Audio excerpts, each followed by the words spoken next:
Museu de Geologia, Museu Martorell.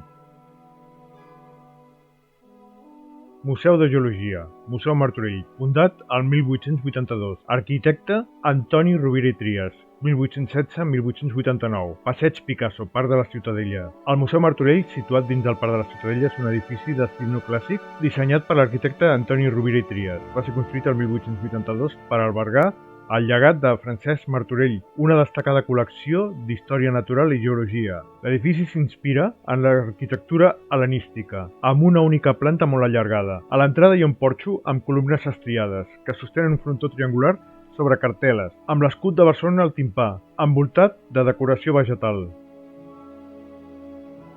Museo de Geología, Museo Martorell, fundado en 1882, arquitecto Antoni Rovira i Trias, 1816-1889, Passeig Picasso, Parc de la Ciutadella. El Museo Martorell, situado dentro del Parque de la Ciudadela, es un edificio de estilo neoclásico, diseñado por el arquitecto Antoni Rovira i Trias. Fue construido en 1882 para albergar el legado de Francesc Martorell, una destacada colección de historia natural y geología. El edificio se inspira en la arquitectura helenística, con una única planta muy alargada. En la entrada hay un porche con columnas estriadas que sostienen un frontón triangular sobre cartelas, con el escudo de Barcelona en el tímpano, rodeado de decoración vegetal.